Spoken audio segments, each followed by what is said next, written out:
चौधरी साहब, आज मैं अवैस नूरानी साहब के बारे में बहुत अच्छी राय रखता था, क्योंकि वो मौलाना शाह अहमद नूरानी साहब के साहबजादे हैं।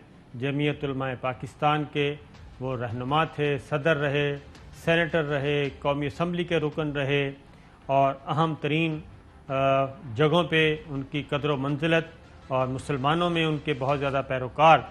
लेकिन आज अवैस नूरानी जो उनके साहबजादे हैं, उन्होंने तो एक इंतहा कर दी। मुझे नहीं लगता कि वो आज बकायमी होशो हवास थे या जो कुछ वो कह रहे थे उनको पता भी था इस बात का। ज़रा अवैस नूरानी साहब का सुन लें जी, क्या फरमाते हैं। हम चाहते हैं बलूचिस्तान एक आजाद रियासत हो। आज बलूचिस्तान का माहौल। ये थे अवैस नूरानी साहब। अब ये एजेंडा किसका है बलूचिस्तान के बारे में? बलूचिस्तान को तबाह कौन करना चाहता है? वही एजेंडा यहाँ पे आज कोयटा में बयान किया गया पीडीएम के फोरम से जी। अब्दुल मालिक साहब का शॉट हम सुनवाते हैं आपको, वो सी पैक के बारे में क्या फरमा रहे हैं। पहले अवैस नूरानी का ज़रा सुना दें जी, ज़हन से निकल ना जाए लोगों के कि हम कोई उसमें ट्विस्ट नहीं कर रहे। उन्होंने खुलेआम वही बात की जो हमारा दुश्मन इंडिया कर रहा है। अवैस नूरानी साहब जी। हम चाहते हैं बलूचिस्तान एक आजाद रियासत हो। आज बलूचिस्तान का माहौल। हम चाहते हैं बलूचिस्तान एक आजाद रियासत हो। आज बलूचिस्तान का माहौल।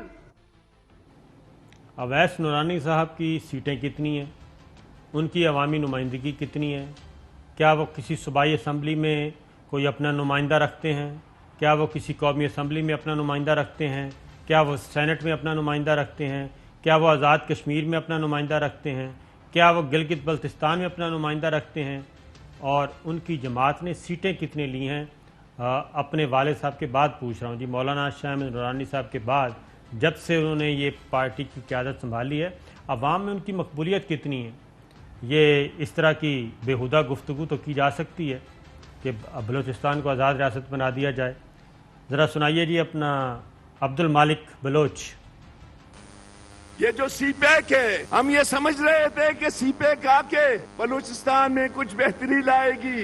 ये जो ग्वादर पोर्ट पर मुशर्रफ ने एक वो किए एग्रीमेंट किए, इसको खत्म कर लो, क्योंकि इसमें 93% चाइना है, 7% वफाक है और बलूचिस्तान और ग्वादर को कुछ भी नहीं मिलेगा सीपैक की वजह से। ये जनाब आज वो एजेंडा था जो कि पीडीएम का जो एजेंडा था, जो हमें समझ नहीं आ रहा था, वो आज कोयटा में काफ़ी चीज़ें मज़ीद खुल गई हैं, क्योंकि हमें अंदाज़ा तो था कि इसके पीछे कोई ना कोई फोर्सेस हैं, कुछ मुल्क हैं, इंडिया, इजराइल। लेकिन इंडिया इजराइल के अलावा भी कुछ मुल्क हैं जी, जो दोस्तनुमा दुश्मन जिसको कहते हैं, वो भी हैं। ये सारा काम, क्योंकि गवादर एक बहुत बड़ा केक है, वो कहते हैं जी बस गवादर हमें दे दें, हम जाने हमारा जाने काम। एक कंपनी आना चाह रही थी, उसके पता किया, उसमें चौधरी साहब कुछ अमेरिकन निकल आए, कुछ इजरायली निकल आए, तो ये सारी चीज़ें निकल आईं। तो चौधरी साहब आप क्या फरमाते हैं आज के जलसे के बारे में? बस साबर शाकिर साहब, पहली बात तो ये है कि ये जुलूस, ये जलसा, ये नारे, ये इत्तेहाद, ये पाकिस्तान में नफाक, अवाम को फ़ौज से लड़ाने, सूबे को सूबे से लड़ाने और फ़िरके को फ़िरके से लड़ाना और नौकरशाही को फ़ौज के ख़िलाफ़ साफरा करना और पुलिस को और फ़ौज को आमने सामने दिखाना और बिल आखिर फ़ौज और पाकिस्तान के अवाम को लड़ाना, ये इनका एजेंडा है।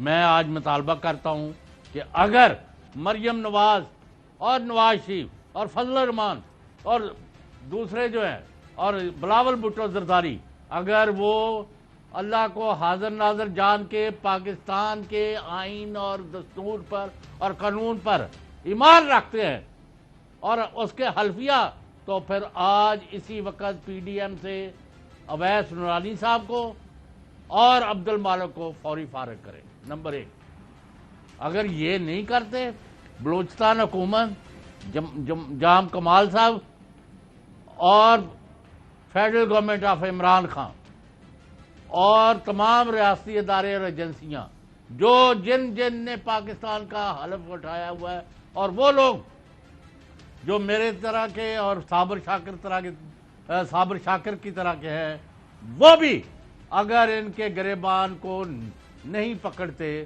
تو پھر میں ان کے پاکستان کے بارے میں ان کے خیالات اور ان کی کمٹمنٹ کے بارے میں سیریس ڈاؤٹس میں ہوں گا. فوری کام کرنا پڑے گا. اور اگر آج تک انہوں نے الیکشن کمیشن میں نواز شریف کی پارٹی کے لوگوں کے خلاف درخواست کیوں نہیں دی, کوئی ایکشن کیوں نہیں لیا؟ ایک پرائیویٹ بندے نے شاہدرہ میں اپلیکیشن دی اور نواز شریف کے علاوہ سب کو نکال دیا. وہ مر گئے, لٹے گئے. اب کو غدار کہہ دیا اس کو, اور ان کو غدار نہ کہا جائے تو کیا کہا جائے؟ اب آپ یہ سوچیں گے کہ مولانا اویس نورانی جن کے والد بہت بڑے عالم اور ایک محب وطن اور 73 کے آئین میں بھی ان کا بہت کردار تھا, کراچی سے الیکٹ ہوئے تھے قومی اسمبلی کے ممبر جی, اور دیندار شخصیت سے, وہ اتنے صلحجو آدمی جو ہیں وہ آج پاکستان کے خلاف اور پاکستان کے مفادات پر کیوں کہ اس دکان میں, اس ماحول میں, یہ سو کال پی ڈی ایم میں سوائے پاکستان دشمنی کے, سوائے فوج دشمنی کے, سوائے فیڈریشن دشمنی کے, سوائے ملک کے مفادات کے خلاف کام کرنے کے, سوائے ہندوستان کے کام کو آگے بڑھانے کے کوئی ایجنڈا نہیں ہے. اگر آپ نے وہاں جگہ بنانی ہے, خواہ آپ کا چھوٹی گروپ ہے بڑی ہے, تو آپ پورا طاقت سے پاکستان پر حملہ کرو, تو وہی مریم نواز آپ کے گن گائے گی. وہی مطلب ہے یہ دوسرے لوگ جو ہے آپ کو گلے لگائیں گے. اگر آپ یہ نہیں کر سکتے تو you have nothing to do with P D M. یہ سب اور سب ثابت ہو گئی ہے. اور اب جو کوئی ایکشن نہیں لے گا ہم اس کو یہاں بھی پکڑیں گے اور کل اگلے جہان بھی پکڑیں گے.